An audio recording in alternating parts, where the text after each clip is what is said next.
テグランドデジョンです。今回はね、クランリーグ、日本最強の15人集めたら世界一取れる説最終日ですね。7月シーズンのデイ7になります。はい。結果は41点ということでね、最終節もかなりいい全開ラッシュでした。実はね、僕の方がね、6分の6全開中だったんですよ。で、最終的な成績を見ていきましょう。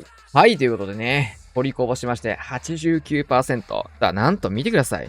20がね、5人も並んで、この結果、1位はパーフェクト森尾さん。すごいね。前回は最下位だったかな。最下位は星さんだった。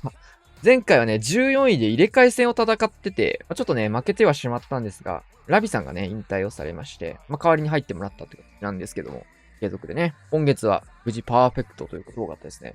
そして、2ヶ月連続でスミスが進出ということで、今月の、もう終わってるかな。森尾さんとね、スミスのね、首位対決を行う配信をね、もう多分、終わってるかな。この動画が出る頃にはもうライブ配信はね、済んでるかなというところですね。でも僕も含めて7分の6前回が3人並んで、19とかもうカズマくんとかリュウタくんとかも 692% だからね、今月やばいっすレベル。マジで高くて、なんと、はい。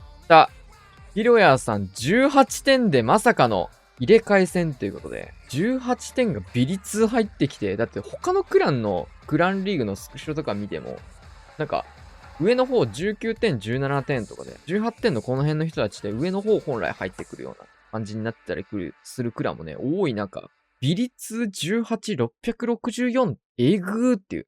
スタドラがね、星1取ったんだけど逆転して、逆にね、ヒロヤさんね、99% があってね、そういったところでね、ちょっとした差があって、今回はヒロヤさんがとクラウスが入れ替え戦に挑む形になります。はい。というわけで早速やっていきましょう。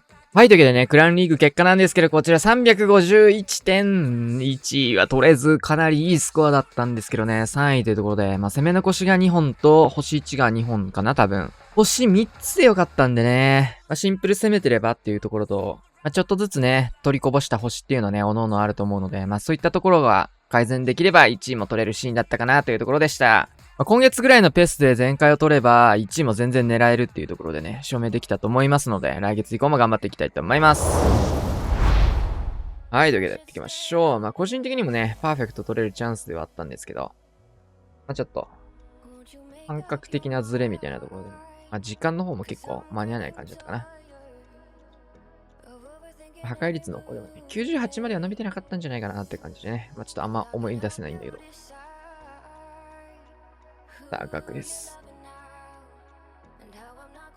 いや、今月はね、本当にレベル高かったっすね。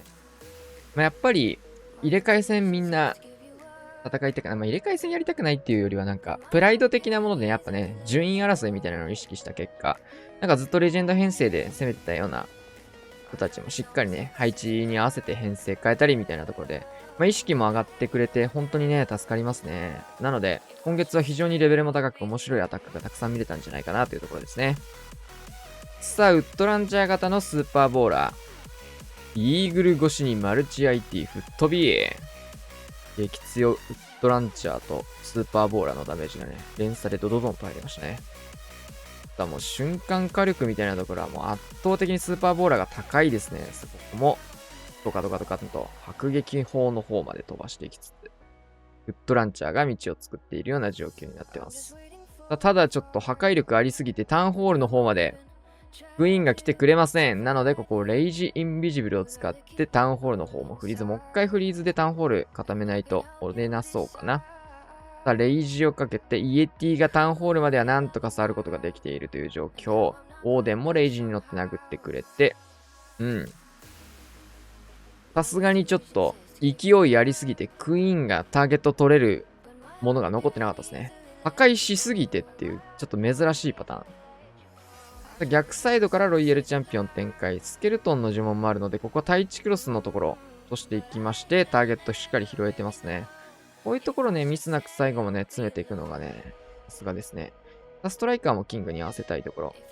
あんまり早く出しすぎるとスケルトンの呪文が切れちゃって、ストライカーが殴られてしまうんですが、巨爆小爆これなんでそんなとこにあんの。さあ、対地クロスから本当は飛ばしてくれたいらいいんですけど、ここはもうしょうがないので、コスパ悪いブーメラン。めっちゃコスパ悪いっすね。あと一発殴れば壊せる防衛施設なのに。さあ、ウィザード。落としきる。さあ、おでんとのバトル、クロークをここまでも残していったので、最終的にはね、流れたクイーンが試合を決めてというところでしたね。結構こういう編成とかもそうだけど、流れたユニットが最後、むしろ止まんなくて強いみたいなことってあるあるですよね。火力の高い中心的なユニットが外周部流れると仕事をしてくれるみたいな。最終的には食い火で最後拾って全開でした。序盤の勢いがえぐかったね。ああ、そうっす。さあ、カズマくん、食い火ホグ。他の回でも言ったんですけど、スーパーホグではなくてね、通常のホグライダーでずっと回してるね。利点としてはサイドカットにスニゴブが使えることですね。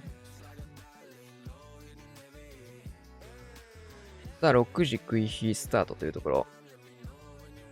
食い火のね、ラバルの方がね、カズマくんは結構特徴あるかなって感じですが。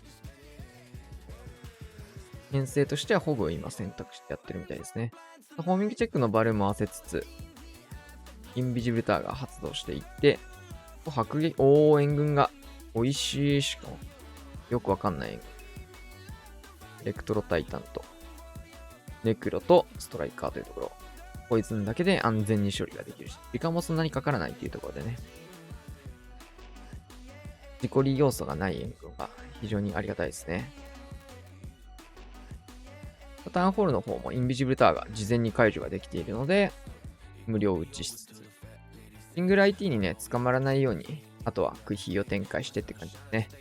シューターのルートがマジで強いので、これシューターぶっ刺さりまくってますね。キングに対してストライカーをつけて、ビザードも追加してリクスケ対策みたいなイメージですかね。さあ、インビジブルタワーは帰ってくるのが早いので、もうすでに帰ってきてしまいました。さあ、ホーミングチェックバルーン、タウンホール近くっていうところで、ここは出していきます。さあ、インビジブルが発動していって、ここはフリーズをかけていく。で、イジに乗せて、ボールブレーカー。非常にいい流れですね。タングラのシングル IT ってなんかもはや、配置によっては全く怖くなくなっちゃったのがもうバグだね。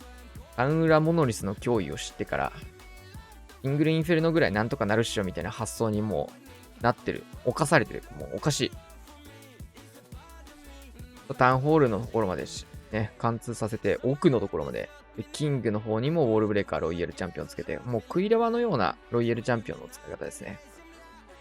もう、ラバルでよかったんじゃねって感じもありますが、マルチインフェルノっていうところと、対空砲の近くにモノリスがあるので、ラバがいたところで速攻で死んじゃうってとこかな。初手フリーズから入っていって、ここで奥でレイジトームをかけていく感じかな。ロイヤルチャンピオンがホグにつけれないので、そういったところでね、ホグの勢いみたいなところを大事にして、もう対空砲にフリーズかけ始めたらもう、ホグライダーで対空砲ほどかける意味のないフリーズはないですよ。さあ、圧倒的全開ですね。ユニット死ぬほど残ってる上に呪文もめちゃくちゃ残って。これはちょっと食い火がうますぎるな。もう技術の高さがもうこの一本に現れてます。さあ、よっちさん。リターン型の食い火のスーパーホグライダー。さあ、イーグル食い火から入っていく流れですね。リターン型のスーパーホグも強そうっすね。他のやつでもね、何度も言ってるんですけど、スーパーホグっていうユニット自体がそんなに呪文を必要としないので、こういうね、リターンの呪文とか、書いてしまっても呪文の枠数的にも足りてくるっていうところですね。今回はイーグル砲が結構簡単に落とせるっていうところで、イーグルの方に出していった形、回収していって、突イエティが入っていく。この辺は普通のスーパー食い火のね、スーパーホグと同じような展開ですかね。さあ、レイジ置いて投石クイーン、おでん像のところ。援軍もしっかり釣っていく。トライカーにちょっとね、弱くてですね、イエティはね。どう弱いかっていうと、クロスまで降りた。反応して飛んでっちゃうんですよ。援軍が出てくると、援軍をね、しっかりイエティはターゲット取ってくれるので、援軍の立ち位置によって移動するのね、イエティが。せっかく奥の方に入ったのに、外周にいるクイーンに向かっていくストライカーについて、ぐるーって外周一緒についてきて回っちゃって、なんか落としたかった防衛施設が壊せないみたいなことが結構あったりするんですけど、これ結構あるあるなんだけど、そういったところを防ぐためにね、速攻のレイジを置いて、もう一番大事な防衛施設の近くに落としてあげるっていうところ、今みたいな感じで使えるといいですね。今回はね、それがかなり綺麗にあって、上振れでクロスのところまで降りたので、この辺呪文も HP も削られないので、ゆっくり回すだけで OK になってますね。ストライカー出し直すかどうかですね。出し直したいですね。キング相手だったら。仕方ないけど。うん。さらに2本。あー、気持ちいい。爆裂解除。さあ、このタイミング、もうあんまり逆サイド食い火の方はもう安全でしょっていうところでね、もう始めていきます。ボムターンも潰れつつ、ストライカーからの一気のトーム。ロイヤルチャンピオンの方にはね、ストライカーさせない感じにはなっていくんですけど、ヒーローが残っても強いっていうのが、通常のホグライダーよりもスーパーホグの方がね、圧倒的にやりやすいですね。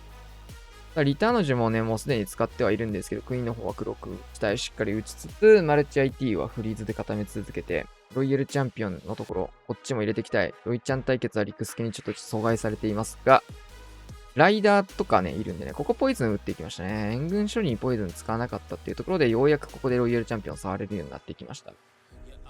さあ、あとはキングが遅れて投石区画へ。この辺のあれもうまいね。あとはロイちゃんブーメラン。ケアに中点のケアを重ねて。結構なんだろう。サイドカットにキングポーンって使いたいような感じなんですけど、今回はもうすでにクイヒーの方でサイドカットができてるので、これはかなりいいプランだったかなと思います。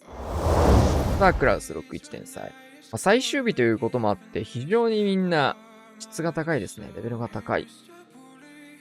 ランニングも、あれもいろいろいいですね。締めなんでね。これによって最終順位も決まってくるし。あと、ツイエティ3時に刺して、タウンホール前、大砲のところにバルーンを当てて。さあ、レイジはかけてないので、マルチ IT だけ折れればいいかなって感じですかね。援軍釣ってマルチまで折れればいい。61なので、どこに打ちますかね。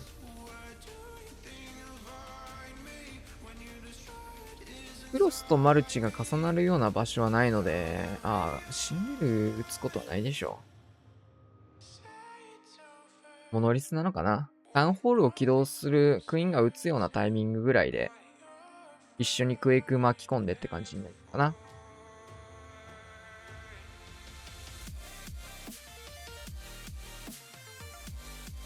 ジャイからのアイスゴーレム。うん。バネトラップの解除まではできてないですが、ここにはなさそうでしたね。ストライカー添えつつ、ロイヤルチャンピオンキングを当てて、ここでタウンホールの方を撃撃。ポイズンタワーが当たらないようにしたんですね、クイーンに。なんで残ってんの？外したっぽいね。何外したんだこれ。これあれか？クエイクから撃たなかったのか。ライトニングから入ったからか、これか。ダメなんですよね。ライトニングから入っちゃうとダイクが直しちゃうんですよね。なので、ベストはクエイクから入る。で、そのクエイクがダイクを揺らさなきゃいけなくて、これダイクの仕様買ったのかどうか知らんけど、今の環境だとね、こういうギリギリのやつ落とせないです。イーグル砲とかもダメですね、ちなみに。イーグルも71で落とせるんですけど、ダイク揺らさないと直されるんでね。モノリスとこのイーグルはね、気をつけなきゃいけない防衛説トップ2です。これはね、普段天才やってないと知らないことなのでね、突然天才をやり始める人は、ちょっと警戒しておかないといけないところです。さあ、12時のマルチ IT をバルーンが避けて進んでしまう形、ちょっと苦しいんですけども、9時からのウララバルっていうところがね、今後ちょっと本体バルーンとして生きてきそうですね。さあ、スケルトンを使ってモノリスを降りに行くようなリカバリーです。あとはヘイストをしっかり残しているので、本体バルーンがこっちに入れ替わり、ラストここ、ドカーンとかけていって、数で押していけ。さあ、マルチ IT のところ攻撃も入りつつ、ちょっとね、危なかったですね。バルーンの HP もかなり削られてたので、マルチにやられないでしっかり全開取ることができました。バーサス。さあ、リュウタ君。ずっと食い火やってたけど、スケルトンインビジブルですね。イーグルか。フランジョとイーグルっていうところですね。投石が入って、安いも入って、イーグルの方がちょっと、だいぶあれですが、こういうところで、コウモリの火力の高さみたいなとこ出てますね。一見ちょっと渋そうですが、タウンスニゴブが確かにタウンホール周り、資源系の施設がほとんどないので、まあ、大工はただ並んでるね。スニゴブも。キングからのフォレクイーン。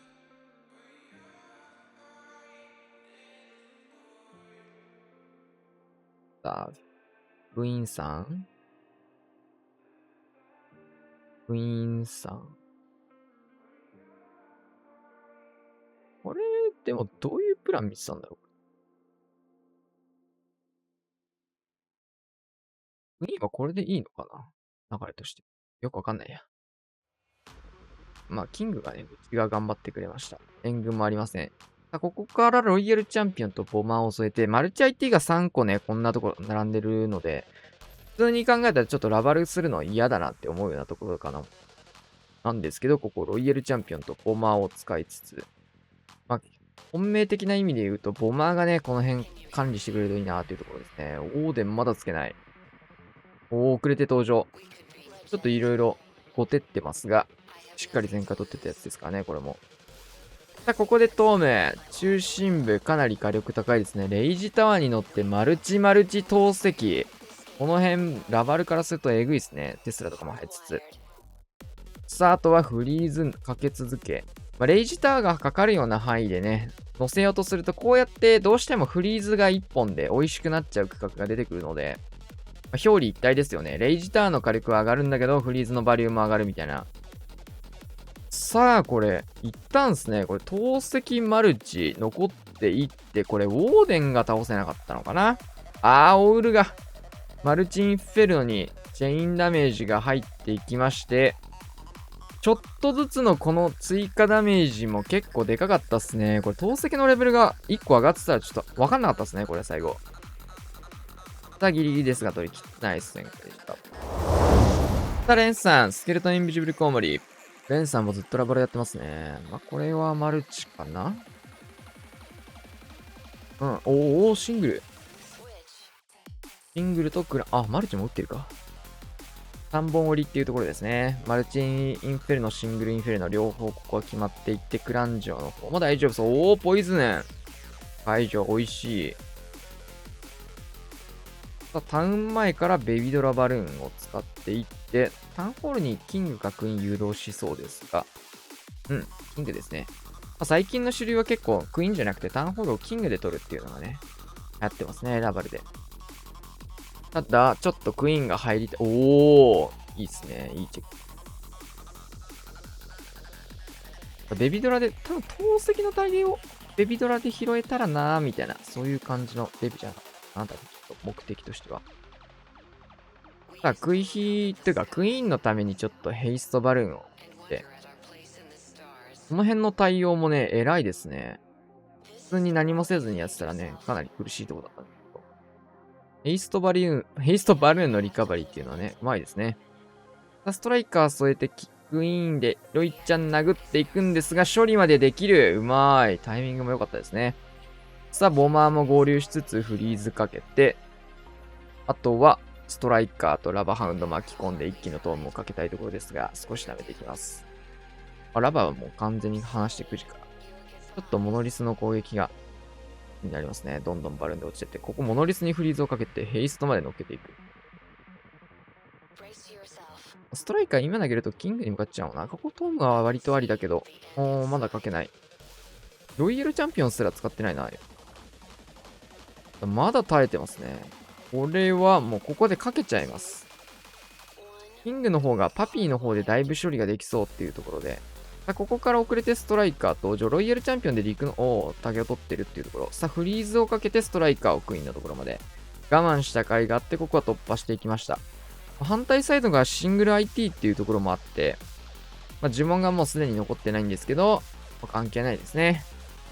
ロイヤルチャンピオンはブーメランの方をもうすでに使ってるんですが、バルーンに対して対抗できる防衛施設がもうすでに残っていない状況というところで、持ってみれば数で押せる状況が作られているということで、レンさんこういうの作るのうまいっすね。もう数で抵抗できないよねみたいなのが気づいたら出来上がってるみたいなダブルが多いですね。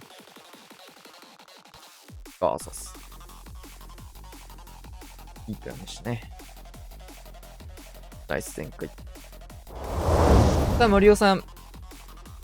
1個前の試合でね、ニャロメがクイラバやってた配置かな。スーパーボーラーのリターン型でやっていくみたいですが、どういった使い方、でもちょっと微妙に施設の置き方が違いますね。シューターを置いて、6時に穴開け、クイーンはここに使っていきそうです。フリーズ1枚しかないんだね、この編成ね。シングルインフェルノのね、タゲを取るようなバルーンをゴリゴリーと使っていって、強い。レイジに乗せてシングルインフェルノをフリーズなしで突破していきつつ、ついでにクロスボウと、この辺6時が一層、劇的美味しい。時間さえ気にしなければこの辺も防衛説取り放題なので、ガンガン削らせていきますね。これポイズンタワーワンチャン届かないか。届く。ターン撃てるやん、これ。やば。シューターの方も投石撃てるようになってる。バカ美味しいじゃん、それ。ユニコーンが得られたのを見て5体目のヒーラー追加して回復量を上げていきます。ここで回収。で、外に展開していって、キング回収、ウォールブレイカー3時につけて、真ん中ドッカーンって感じかな。うまいね、そのウォーデン追加。キングの方は外周に流れてくれて、シューター頑張ってる。いいよ。さあ、ジャンプ置いて、レイジトームとかになるのかな。まだレイジの位置はかなり溜めてますね。呪文の数が足りないので、初手の入りにレイジを打つっていう選択肢が、100% ではなくなってるので、こういうね、中心部でレイジをかけつつ、いいトームになりそうですが、まだ耐えて、ここでまだトーム耐えんのすごいな。なんか打っても良さそうだったけどね。てか、なんかもはやもう、トームいらんぐらいのあれになっちゃってる。で、ここでトームをかけていきます。下側はもう火力で押し切れますね。これロイちゃんって使ってる？いた。上にいた。12時側。いやー、これ強いな、この編成。森尾さんね、7分の7全開というところで、面作ったわけなんですが、クローク、いろいろ残しての全開か。で、ちょっとね、やりたくなってる人も多いんじゃないかなっていうところで。さっきこれ、リュウタくんが攻めた配置のシングルインフェルノ版ですね。71天才星3。7だとイーグル砲のところか、投石のところ、クイーン天才投石か、イーグルモノリス対地クロス天才どっちかですが、クイーンは全く関係なかったですね。中心部レイジターと巻き込んで、結構多めに防衛施設、ヒーローパート結構似てますね。ただ、スニゴブではなく、クイーンを短期でタウンホールに誘導させつつ、キングはこれは穴開けを使ってもクイーンを誘導するかのようなウォールブレーカーですね。アイゴレゴブリン。うまい。うまいね。ただアイゴレが全然進まなかったので仕事できてませんが、タウンホールの方もクイーンで余裕で打ちつつ、ナイスクロック。防衛施設のレベルが結構低いですね、これは。そうなるとヒーローがより伸びやすくなるというところで。上からラバルで、さっきのリュウタ君の攻めとかなり近いですね。タンスニゴブじゃなくて、普通にタウンホール数サイドでやってったっていうのと、マルチインフェルノと比べたら圧倒的にシングルインフェルノの方がラバルはやりやすいというところですが、さあ一気のトーム。中心部、投石のところまでバルーンを進めていきつつ、ドリルか。さっきはボマー採用だったんですけど、このタイミングでクイーン生かすような、このドリルうまいな。いいよ。さあ、ドリルがクイーンを伸ばし続ける。このドリル採用強すぎるね。裏ラバルと裏ジャイウィズとかでいろいろ囲い込んでいって呪文も残って。これはうまいな余裕の全開なんですけど、乾燥しててもしっかり取れてたアタックかなと思います。バーサス。やったーさん、スーパーボーラー。回廊人に対しては結構スーパーボーラーもね、強いことが多いっていうことで。ベビドラサシス、ちょっと下の方はあれですね。防衛施設のレベルも低いので、さすがにこの辺で取りこぼしはできないって感じかな。僕もね、一応ね、攻める前にこういうレベルの低い配置が残ってたんですけど、さすがにこれ全開して7分の7決めるのも違うかなってことでね、乾燥してる村を攻めて無事こけましたという。さすがにしょうがないかな。なんか全然全開取れてなくて、沼ってる月ならいいけど、これで7分の7決めるのはちょっと違うかなと。やめました。結果は、うまくいきませんでしたよ。失敗はしてます。さあ、3時をぜひやって反対サイドをシューター。テスラが起きてくれたおかげでありがたいですね。そうテスラに若干左に寄るので、AT とかクロスの使わないっていうこと、アルチンフェルノに誘導がしやすくなる。キングにトライカー当てつつ、ここでウォーデンからクイーンの方にヒーラーのターゲットがずれましたね。6時キング使いつつ、スタートしていきました。スーパーボーラー部隊。ちょっと、ユニットが合流間に合ってないんですが、そう使うことで早く戻れと。キング暴走。これクイーン処理までキングでやって、ポイズンタワーのターゲット、キングが吸ってくれている。これめっちゃ強い。森尾さんのね、スーパーボーラーとヤッターさんのスーパーボーラーってやっぱ全然違いますね。リターン型とやっぱ別物だね。タウンホールの爆破受けてるんですけど、ここまだトーム打たない強気。ここでレイジトームをかけていく。キングも伸びたね。裏のところにポイズンじゃない。ビーズとスケルトンの注文をきつつ、ロイヤルチャンピオン、ブーメラン。これはスパーチャ系を警戒するトルネードかな。なんか、スーパーディガー出てきてないこれ。シューターから出てきたスーパーディガーが張り切ってます。スーパーディガーもね、単体性能だけ見たらかなり強いですからね。回収ユニット2人とも生き残りつつ、確かにスーパーディガーとかも選択肢としてありだな。バーサス。スタドラもリターン型のスーパーボーラー編成。バーバリアン使ってテスラを起こして、シューターのためにルートを作っていきます。イエティサイドカット。まずはクイヒーをやっていくって感じですね。結構スタドラって中華式やってた時からクイヒーでやることも多かったんで、こういった戦術はね、リターン型のスーパーボーラー編成って結構向いてるのかもしれない。最近だとね、ラッシュ系の戦術よりもクイラバをやることがね、スタドラは多かったんですけども。モノリスのレベルが1段階変わると結構楽にはなってるかな。この辺の火力が上がってないのは、トルネード解除させてからの回収。ずるい。トルネの位置分かってんのか今。即解放じゃなくて、なんか、ちょっと泳がせたもんな、今。こういう、ここトルネあるの知ってるよ、みたいな感じなのか。ウォールブレーカーつけていって、しっかりこれは届きました。反対クロスの方も、ややダメージ入りつつ。キングサイドカット。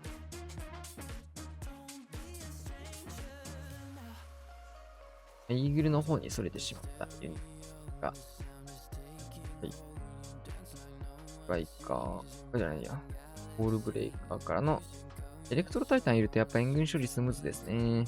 今回はそんなに影響力関係ないんですけど。残りレイジ2枚というところ。枚目。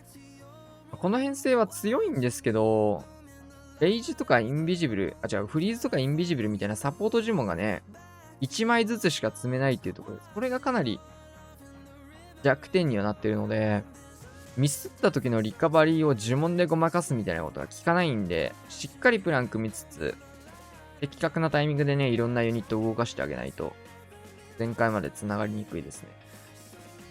ロイヤルチャンピオン、クイーンが一緒にレイジに乗せられつつ、いい合流ですね。あとはブーメランフィニッシュというところ。バーサス。いや、スーパーボーラー強いなさあ、今月ラストアタック、デシさん、スーパードラゴン71天才ということで、デシさんがね、今月から新しくメンバーに加わりまして、やってくださってるんですが、デシさんも結構対戦のね、配置に合わせて、で、確かこの辺スーパーユニットが、なんか、キャンセル料、キャンセル料というか、あれか、開放が安くなってて、セールが来ててなんか、まあ、それによってね、キャンセルして他のスーパーユニットに変えやすくはなってた。まあ、僕も、スーパードラゴンとスーパーホグをちょこちょこ変えてました。安い、イーグル、マルチ、レイジター、天才のバリューとしてはめちゃくちゃ多いし、バイクが絡まない位置だったので、ちょっとゆっくりだね。これ天才が強いね。シューターとクイーンで挟んでタウンホールの方からやっていくわけですね。スーパードラゴンを。スケルトンの状態を上げ取っていく。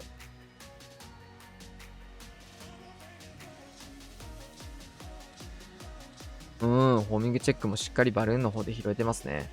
このスケルトンを採用したことによってスーパードラゴンがタウンホール向かうまで被弾ゼロで迎えてるっていうところ。さあ、これ一列綺麗にスーパードラゴン進行していく。この横並びの進行激うま。超いい誘導ができている。ここからクイーンとキング合流するような使い方をされていく。